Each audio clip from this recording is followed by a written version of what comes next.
Alright lads and lasses, I'm Eccentric Racer and I'm here doing another look back at the series where I basically look at some older racing games that I may or may not have played and I sort of just remind myself of how good / bad they were. This time we're looking at Forza Motorsport 6. Compared to Motorsport 5, this was a huge leap in the correct direction.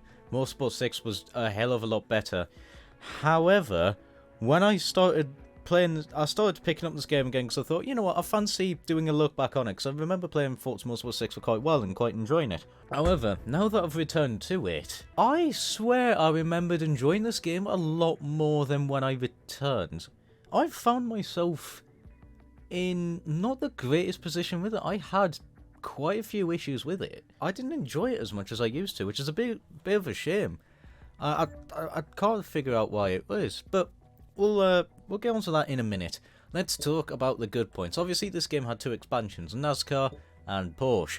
The DLCs in this game was brilliant. This is probably one of the best list of DLC cars we've got in probably even actually any Forza game, if you ask me. This DLC list was absolutely phenomenal. We'll go to car parks, it'll be easier. We'll go to the very first sort of car packs that was in the sort of the car pass DLC. Already we've got a Cadillac limo, Caparo T1, classic Honda Formula 1 car, a very old, you know, birth of Grand Prix Mercedes, but then we've got a 300ZX, what's a Group 5 car, a more modern LMP2, Toyota, and then a classic one, Volvo 123, and then we've got some different ones, including, like, you know, some Datsun 2000, an old Aussie muscle car with a Tirana, again another Group 4/5, the Beta Monte Carlo, an MC Super Trofeo, Maserati, another LMP2 with the Mazda, the McLaren Formula 1 car from 88, Plymouth Prowler. So yeah, you could see that the quality of this DLC was it was phenomenally good. Seriously good DLCs that were added into this game. I was on the moon with it. This game does, in my opinion, modern DLC cars better than FM7. I'd say even better than FM7. But I will say FM7 does classic racing cars a little bit better, because obviously with FM7 I had a lot more of these cars, but then added a few more DLC cars on top of that, a few more of the Group C cars. I think that there was a handful more Group 5 cars, etc. Yeah, so, you know, I definitely do think that FM7 does classic cars better, this game does modern cars better for DLCs and whatnot. The normal car list as well was fantastic. If we'll go to find a car real quick, obviously as you can see we've got the, at the time, modern GT cars with the Z4, obviously we got the proper touring cars, I think Tom Ingram's Avensis there, we had a few BTCC cars and WTCC cars, there was even the Volvo Swedish ones as well. Yeah, there's a very good car list indeed in this. It was all absolutely fantastic stuff. The cars as well weren't terribly priced. The most expensive, Bentley Speed 8,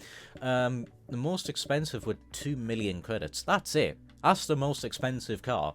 I mean, yeah, there's a fair few of them up for like $1 million plus, but it wasn't the trickiest to get those cars, to get enough money to get those cars, because, well, the game did throw you a fair bit of money. Excuse me. Especially when you started getting the higher paid rewards. Like, the wheel spins will get you like 1 million credits a lot of the time. So, you know, yeah, money was not that tricky to come by in this. Yes, you can see here, you know, just a really great car list. Just a bunch of new and older stuff. Really good stuff. Fiats, Fords, lots of Fords, Capris up ahead. Okay, yeah, so you get the general basis of the car list. There you are. There's a V8 Aussie V8 supercars, really happy to see these. Volvo as well. Well, a few more of them, obviously. Volvo, Mercedes, Nissan as well. That was the other one. Yeah, Porsches. There was a hell of a lot of Porsches in this. Obviously, this was the expansion, so that's... so, unfortunately, if you're a big fan of Porsche, well, you know, it was at that time when I think, EA owned the license to Porsche, so then you just saw a lot of cars with RUF.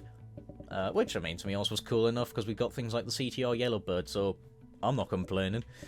Yeah, so there you go. There's the basic look at the car list. It's all good stuff. Obviously, we've got the more sort of modern Formula 1 car at the time. So there you are, that's the car. The single player is very good in this. This has got a very, very good single player. A lot better than I'd argue FM7, FM5 especially. Rivals 2 was actually pretty damn good in this game. I'll talk about this, though, the career. Obviously, you've got your main career part, the stories of motorsport. I really like how this is laid out. So, how it works is you start off in something like this. So you've got like Japanese Street Kings, and you do like 4 2-lap races, and then you can move on to then do 2-lap races in a different championship, or the same one if you want. And then you just have to complete them, you don't have to win, and then you move on to the races here, being a little bit quicker cars, something a little bit different. Like as you can see there, we've got track toys in that. And they're going to be slightly longer races, Nightfall Series, you can deal with nighttime as well. And as you can see, you're starting into more serious stuff, and then professional racing, you start getting into proper racing cars like the V8 supercars, touring cars, GT.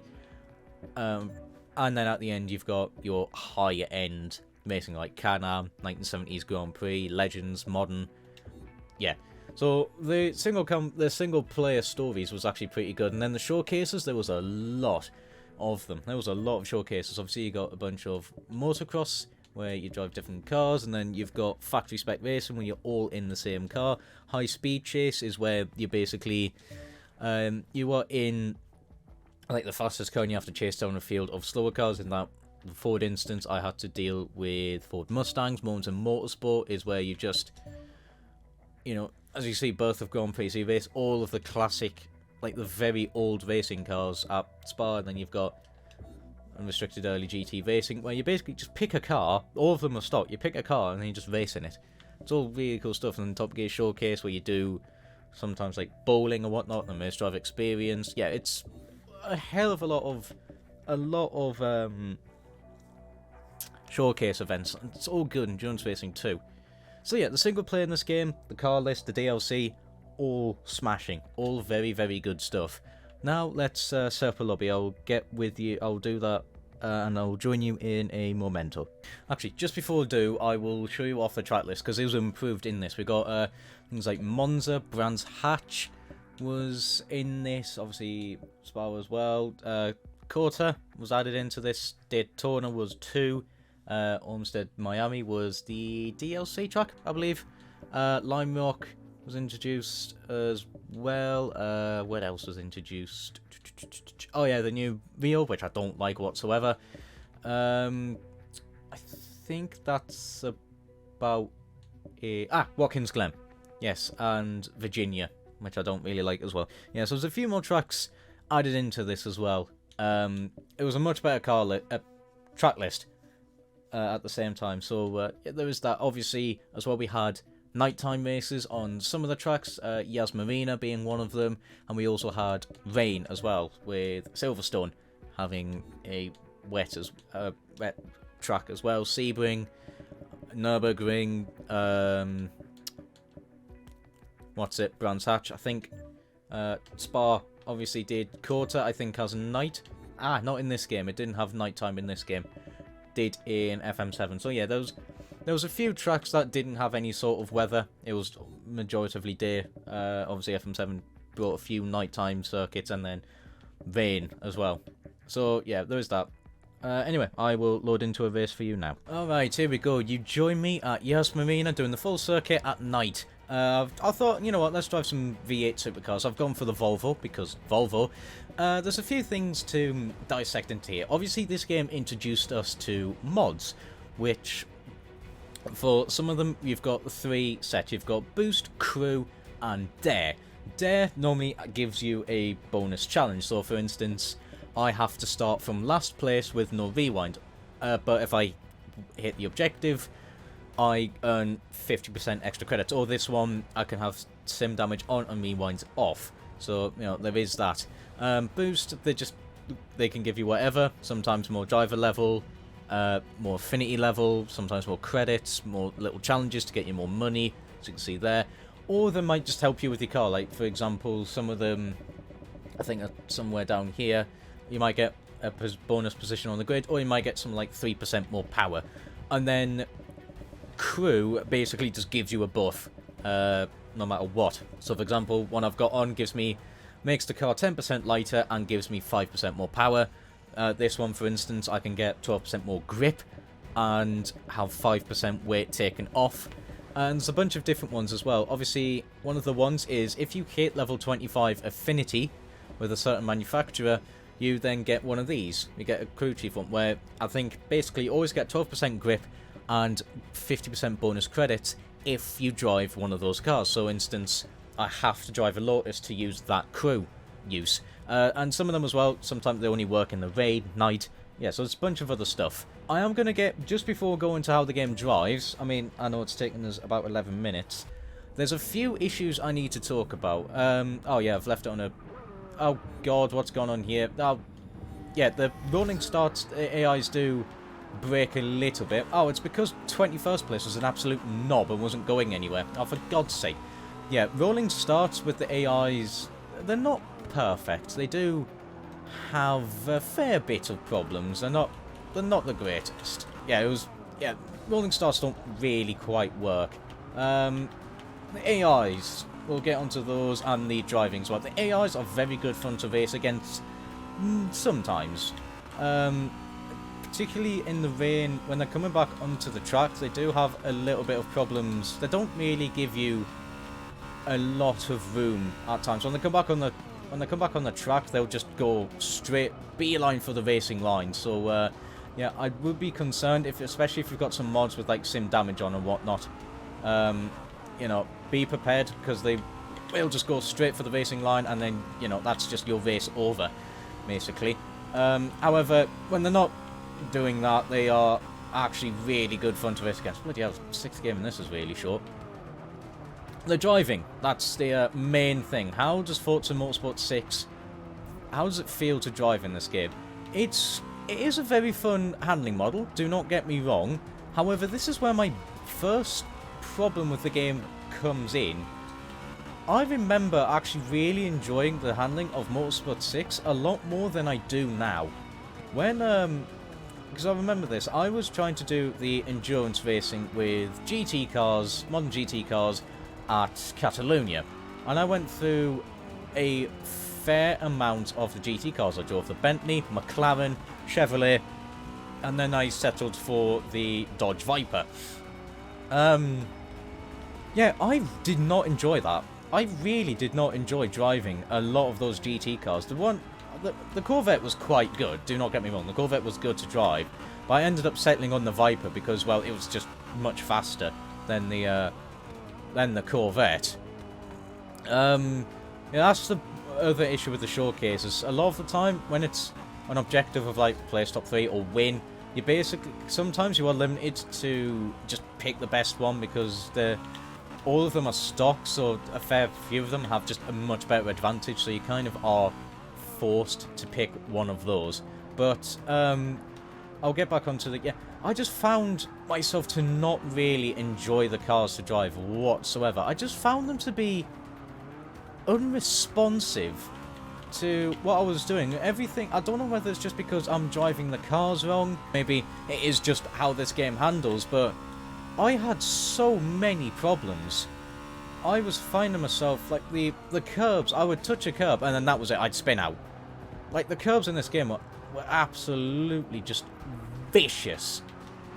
Just really, really awful. I mean, some of them aren't too bad. Like, some of the ones at Yas Marina, when they're majoritively flat, then, you know, they're alright. But, no, they were awful at Catalonia. And then, just like I said, I had many problems with actually getting the car around Catalonia because I just found them really unresponsive, and the back end just wasn't fully cooperative. But the amount of understeer I would face in a lot of the cars was just... it was quite unbearable, to be honest with you. It really did feel like my car's front end was just not attached whatsoever, and it was that I'd have more turning circle in a bloody barn. If... it really did surprise me. Because I do remember enjoying the handling of this game quite a lot. And then, not only that, I actually went to Yas Marina in a Formula 1 car, and I had the exact same problems of just, the Formula 1 car just did not turn in for me whatsoever. Now, admittedly, yes, I could probably have fixed it with tuning, but, you know, it was with stock cars, so I could fix this and fix that. But, you know, I just found myself having so many problems, and then the AIs were just so much quicker than me through the corners, because their cars actually turned in, they could get onto the power much nicer than me. So I don't know what the problem was. I think a fair bit of it was, I believe, I could be wrong, but I think the NASCAR update changed the physics a little bit. I think to make the cars handle a little bit better on the ovals. I'm not too sure on that one. But I think it did change something. And after that, I really just stopped playing the game, because I've just found the handling to be quite annoying. That's what I think it was. And I sort of return to it now and just think, bloody hell, this handling is not... I don't actually like the cars to drive. There's a fair amount of the cars in this game I just do not like to drive. And I mean, yeah, sure, you know, every game's going to have that. That there's going to be, you know, there's a handful of cars that you just do not like to drive. You know, that's a given. But even the cars that were just categorically better to drive, like that Viper GT car, even then, I just found myself just thinking, you know what, even this isn't that nice to drive. I think that's the main thing. It's just, I'm not a big fan of the handling model. I think it is definitely not the strongest handling model out there. I definitely do think FM7 drives better than this. Also, I was aware of the grass. You know, the grass in this game is quite sticky. I was aware of that. There's another thing. Now, I think this is probably a little bit of my fault, but I tend to go down the gears very quickly, especially when braking. And I found in this game so much easier to damage the gearbox, like ridiculously easy. I was doing a sort of a longer race, a 7-lap race around Silverstone in the rain with the Lotus Type, what was it? Lotus Type 77, yeah. And I had a like 20% gearbox damage within like lap 4. Because I just found it so easy to break the transmission in this. It just felt like sometimes that I think it took a little moment for the game to go down the gears, which, you know, sometimes that is fine, you know, it does do that from time to time. It does take just a brief second to shift down the gears, but because I'm shifting down the gears quite quickly, sometimes I feel like that it skips a gear, which then damages the gearbox, even though I press manual, even though, sorry, I press the clutch and go down the gear, so I am doing it properly. I just found it so easy to damage it. Oh, I definitely did get that corner all sorts of wrong. I mean, this Volvo is quite fun to drive, do not get me wrong. I am enjoying my Volvo a little bit. But, yeah, I don't know what it is. I just do feel like the cars just are not quite as responsive as I remembered / hoped. There's a little bit of a ding there. I'll talk about the collisions now, considering I'm going to go into the multiplayer. I think the multiplayer in this game was stronger. Obviously, the collisions between cars was calmed down. If I remember correctly, it was calmed down a lot more in this. Smaller collisions wouldn't have huge catastrophic results from it. You could actually have a slight ding on the person you're racing, and you'd both get away with it. You know, the car might run wide or something like that, but it won't just go pinging into the sunset because you lightly tap them about 5 miles an hour quicker. You know, you're going 5 miles an hour quicker than them, so you tap them a little bit, and all of a sudden they're now spinning 50 miles down the road. Yeah, that didn't happen so much in Motorsport 6. They definitely did calm it down. The multiplayer was quite good in it. Alright, okay, here we are. I've loaded into Silverstone. Now, I have put it onto a standing start because there is something that I need to point out with manual with clutch, which does annoy me. I just realised it's McLaughlin's Volvo. Yes, there is a specific thing with damage about the manual with clutch that really does get to me. So I'm going to start this race. I'm going to touch absolutely nothing. Actually, what I'm going to do, I'm going to hold the clutch. Right? I'm going to press nothing else. There you are, that's the best I can do for you. I've got no face cam. So I'm not touching anything. I'm going to then show you the damage. There. Already, the gearbox is damaged. I haven't even... All I did was hold the clutch. I didn't accelerate, I didn't brake. You saw me. I did nothing else. Just holding the clutch, and the transmission gets damaged. No matter what you do, manual with clutch on a rolling start will... On a standing start, sorry, will always damage the transmission. Now, yeah, sure, it's 4%. It's not the end of the world. But I don't understand why. I've absolutely zero clue as to why it damages it. And just no matter what you do, it will damage it. So that is very, very frustrating. Anyways, we'll talk about the rain racing. Because, of course, that was introduced in Motorsport 6. Oh, Christ. Locked the brakes a little bit too eagerly there.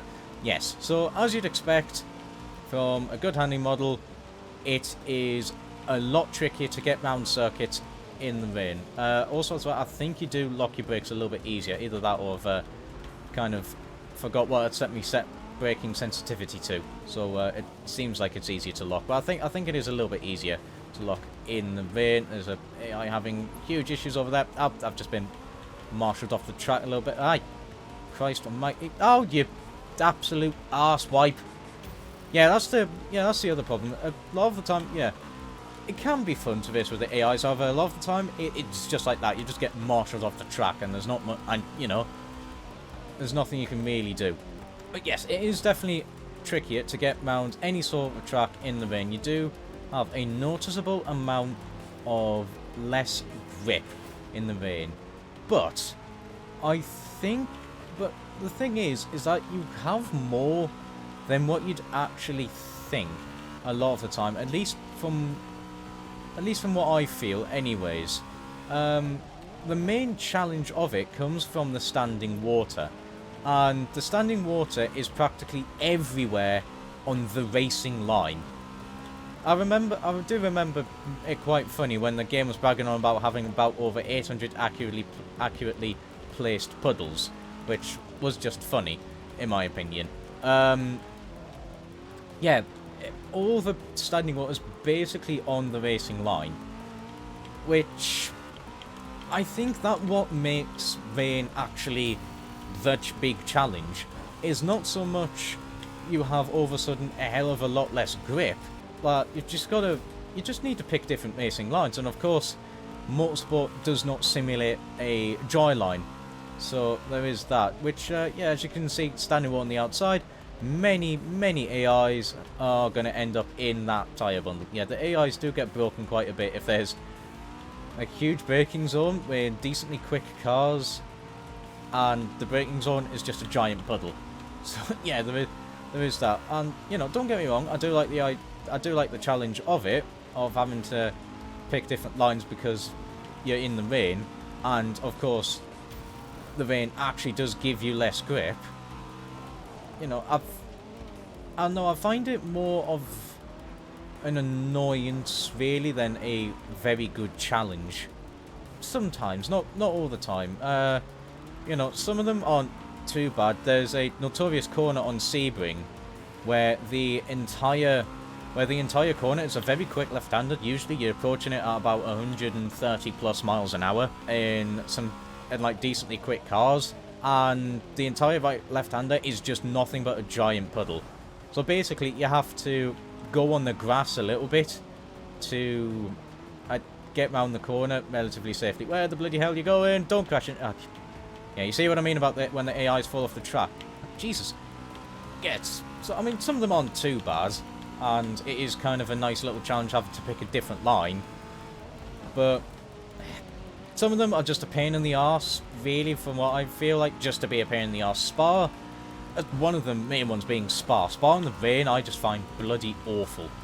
Because you've got a pretty giant, long pool of water that stretches on the, across the track, the braking zone for Eau Rouge. So, I mean, yeah, sure, you just brake before it, and you just take a little bit of a different line, but yeah, I don't know. I don't really know how I feel about all the specific water placements just being so conveniently placed where they are placed. You know, that's by the by, that's just my thought on it. It has taken me a little while to get to talk about, but the game does look stunning. The game looks absolutely gorgeous. The car sounds brilliant as well. This one, surprising noise from the V8. I was expecting something a little bit more aggressive, but you know, there is that. Oh, I just tackled the back of the button there a little bit. Yeah, the game looks brilliant. It sounds brilliant. The reflections are. It is a very, very pretty game. To conclude about Motorsport 6, should you play this game? Absolutely, I would recommend it. If you've not played it and you are kind of curious about the Xbox One generation Forzas, that wasn't basically the other Horizons or Motorsport 7, I'd definitely give this one a try. It is definitely the better single-player experience. Obviously, the multiplayer servers are kind of shut down. There's no multiplayer hoppers.